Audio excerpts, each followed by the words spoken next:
Hello, my name is Benjamin Rogers, and we're here in the Chupp's Piano Service showroom, and I'm joined by Zsolt Bognar, who is an artist, writer, and musician, and host of Living the Classical Life. Zsolt, thank you so much for being here with us Ben, today. it's really a delight to be here. Thanks for doing this. Well, thanks for sitting down for a few minutes with us. I'll dive right into some of these questions I have for you.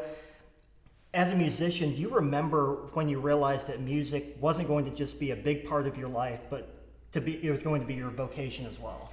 It's tricky to say, but I would say I was around 12 when it really caught on. I started piano at the age of 9, which is a little bit on the late side of things. It was my idea. I didn't have people pushing me into it, which is also a little bit unusual. But I was 12, and then my father said, there's this series at Orchestra Hall in Chicago, the Sunday matinee concerts. The great pianists are appearing there. Christian Zimmerman, Alfred Brendel, Ivo Pogorelic, and such. He said, why don't we go up there and hear some recitals? That recital of Alfred Brendel playing his Beethoven sonatas I was thunderstruck. And then I realized this range of emotions that I was experiencing, the thought, the kind of his philosophy, the sound world, and the excitement. It was just, I was speechless. And I said, I think it was that moment. It was that moment that I said, this is what I want to do. But it was already catching on I was practicing more and more. And I really felt this was my language as a shy kid.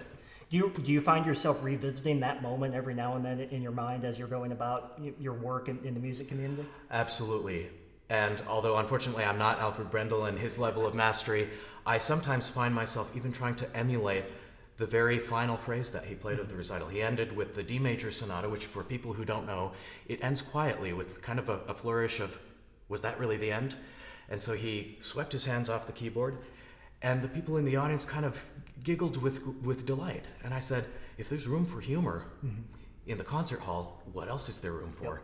And so yes, I think of that frequently, and it seems like yesterday, but it really wasn't. That's fantastic.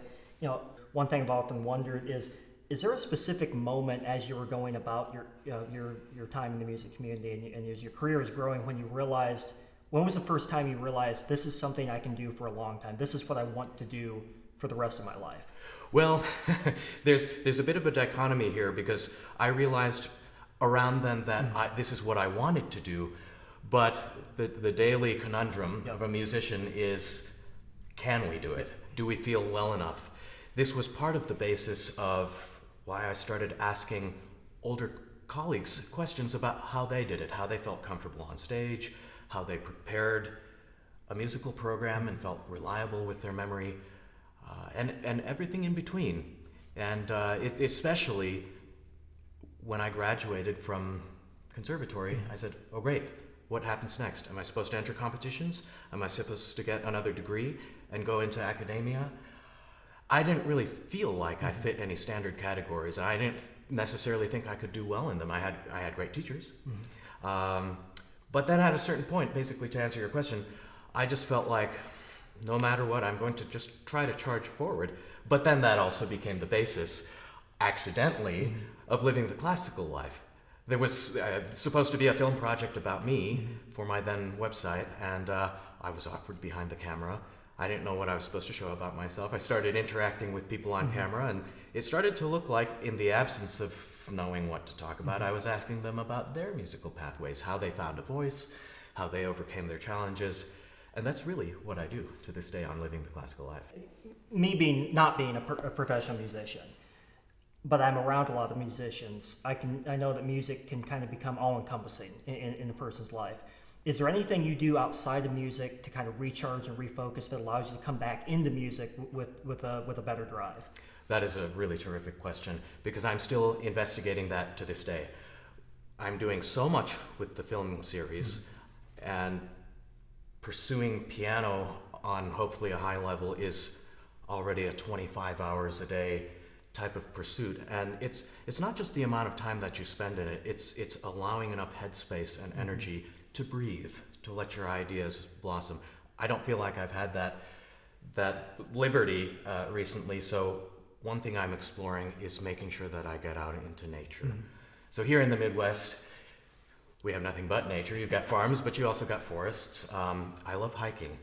The other thing I love to do is getting a bigger perspective, travel.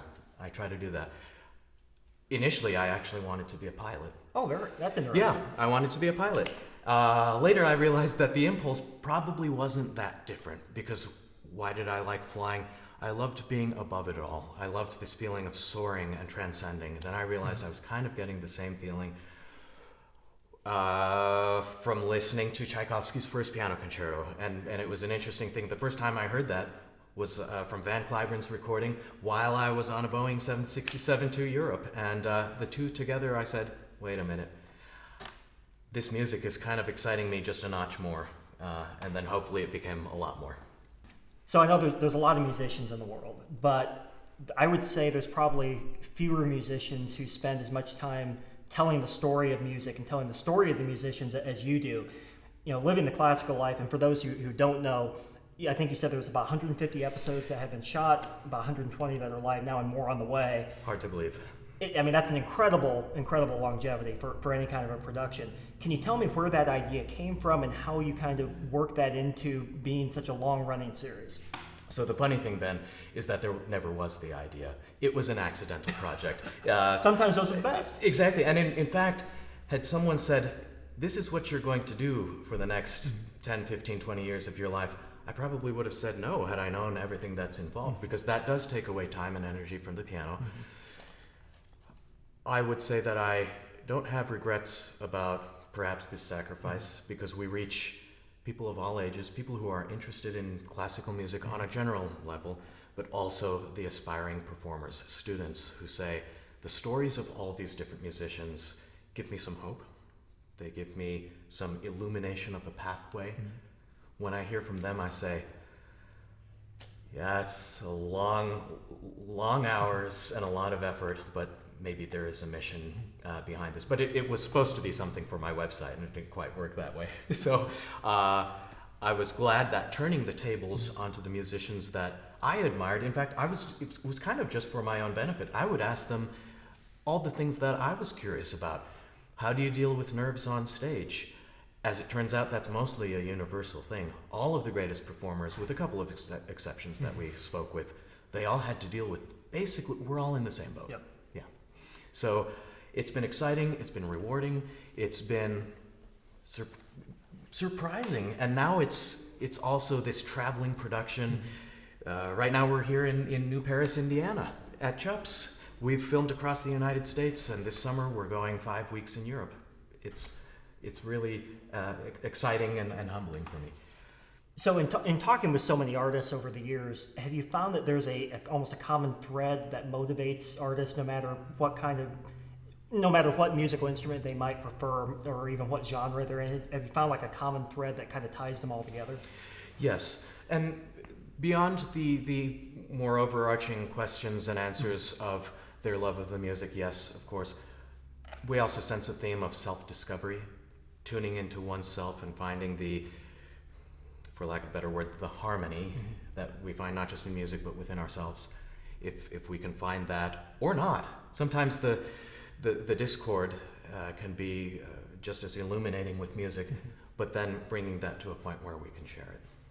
We're just outside of the metropolis of New Paris, Indiana, and surrounded by cornfields on basically every side of us. I guess the question I have at that point is, how did you find Chupp's, and how did this partnership and the show being shot here, how did that come about? Well, I like to refer to Chupp's as Steinway heaven in the middle of the cornfields. I had no idea that there's such a mecca of great instruments here. I first heard of the Chupp piano service from my piano rebuilding friends in New York City. And also partially the YouTube channel, which I understand you have been involved with deeply. For a few years now, yeah.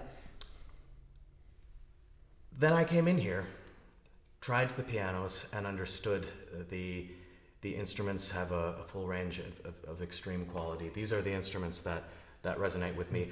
I've always been drawn to vintage Steinways because there's a deep richness and a character that is powerful, poetic, sometimes archaic. But these vintage Steinways also give me the sound of the pianists that I grew up admiring on recordings. Rachmaninoff, Hoffman, Rubinstein, Cliburn, Horowitz. I get those kinds of overtones and that richness. So it's inspiring for me. So each time I drive between Cleveland, where I live, and Champaign-Urbana, where my family lives, I make a little detour to come here. I connected with Dennis Chupp shortly after I bought my Steinway Model C in Chicago, actually, and I had a lot of questions about it. I wasn't sure if I had done the right thing. It was a big investment, and he knew that I wasn't a prospective buyer from him, but he was on the phone with me for over an hour in that initial call, and he assured me of all aspects of what I needed to know, and I felt comfortable. And so then I came in here, tried out the pianos, and I thought, there are certain aspects of this glorious Steinway Model C that I have that I would like to have worked with, maybe a little bit improved, and he described to me in great detail what could happen here. And I fully trust everyone here. So if viewers want to watch episodes of Living the Classical Life and they want to learn more about you and the projects you're working on, is there a place they can go online to find that? And where should they go if they want to may watch some of the episodes that we talked about? So the most central place is YouTube. So Living the Classical Life, the new channel.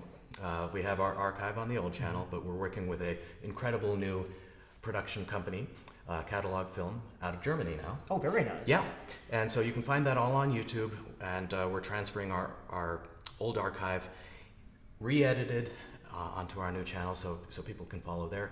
We also have a website. The easiest way to access that would be classical-life.com, and we're looking to expand there. Thanks, Zsolt, for spending a few minutes with us. It's really appreciated. And for all those watching and want to learn more about what Zsolt's doing and learn more about living the classical life, be sure to check out the links in the description below. Thanks for watching, and so long for now.